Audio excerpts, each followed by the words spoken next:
छात्रों, कक्षा 8 का हम आज प्रैक्टिस सेट 2 लेकर आए हैं और ये प्रैक्टिस सेट बहुत ही महत्वपूर्ण है, इम्पॉर्टेंट प्रैक्टिस सेट है, इसलिए इसको तैयार अवश्य कर लें।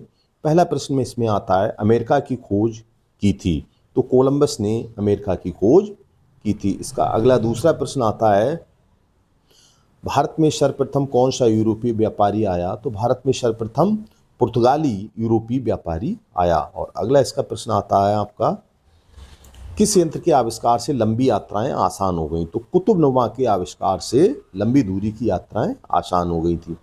और अगला इसका प्रश्न आता है आपका, फरमान क्या है? तो फरमान बादशाह इनके बादशाहों के द्वारा दिया गया एक प्रकार का आदेश है, उसको फरमान कहा जाता है। इन पर शाही मोहर लगी होती है, तो ये मानना ही पड़ता था।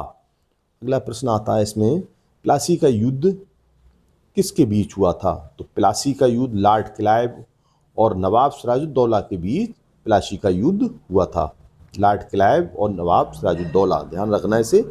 अगला प्रश्न आता है, सहायक संधि क्या थी? तो सहायक संधि लॉर्ड वेलेजी ने देसी राजाओं को अपने अधीन करने के लिए एक नीति बनाई जो सहायक संधि के नाम से फेमस हुई थी। इसे सहायक संधि कहा गया था। अगला इसमें प्रश्न आता है आपका,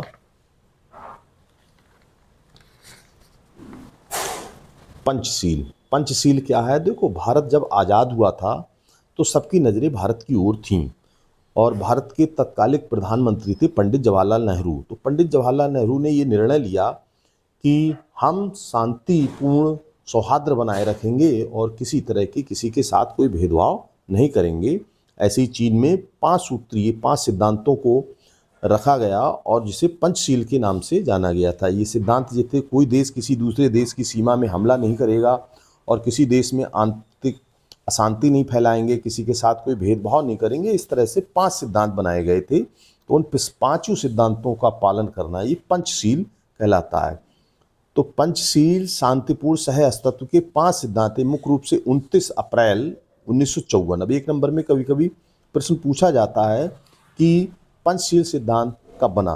तो 29 अप्रैल 1954 को भारत और चीन के बीच समझौता था, जिसका उद्देश्य था अंतर्राष्ट्रीय संबंधों में सहयोग करना। अंतर्राष्ट्रीय संबंधों में सहयोग करना, जैसा कि अभी हमने आपको बताया था। अगला प्रश्न आता है, डलहौजी की राज हड़पने की नीति क्या थी? या विलय नीति के भी नाम से इसे जाना जाता है। तो डलहौजी की राज हड़पने की नीति थी कि कोई देशी राजा हैं, उनके यदि कोई संतान नहीं है तो वो कोई पुत्र को गोद नहीं ले सकते हैं, दत्तक पुत्र उन्हें गोद नहीं लिया जा सकता है। तो ऐसी स्थिति में वो उनकी जो है विरासत सरकार के पास चली जाएगी। ये अंग्रेजों ने ऐसी नीति को अपनाया।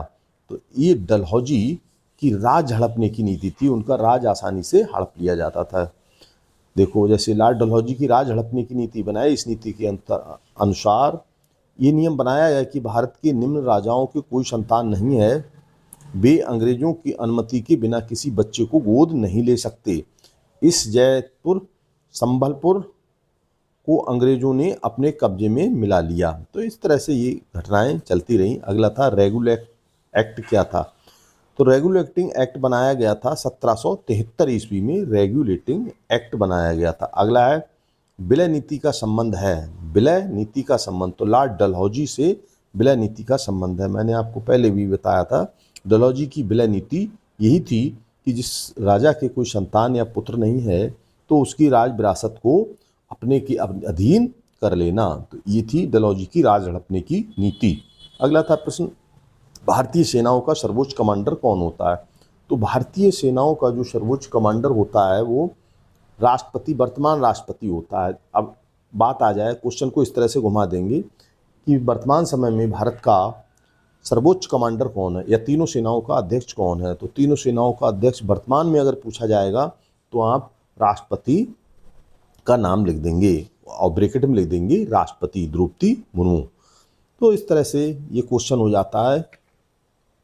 ये आपके सारे क्वेश्चन इसमें प्रैक्टिस सेट 2 कंप्लीट होता है और practice set 3, practice set 2, practice set 1, ये सारे प्रैक्टिस सेट हम आपको लेके आए हैं। इन प्रैक्टिस सेटों को तैयार कर लें ठीक से और आप परीक्षा में अच्छे नंबर लाने का प्रयास करें। बार बार वीडियो देखेंगे और प्रैक्टिस सेट देखने के बाद आपके प्रैक्टिस सेट तैयार हो जाएंगे। 2-3 बार इसे ज़रूर सुने, जिससे कि प्रैक्टिस सेट आसानी से तीनों तैयार हो जाएं। मैंने अभी भेज दिया है, डाटा कम है। जैसे ही डाटा आता जाएगा मेरे पास और मैं उसी के अनुसार आपको वीडियो भेजता जाऊंगा। वीडियो सारी बना रखी हैं लेकिन डाटा ना होने के कारण अपलोड नहीं हो पा रही हैं। तो सब्सक्राइब जरूर कर दें। धन्यवाद।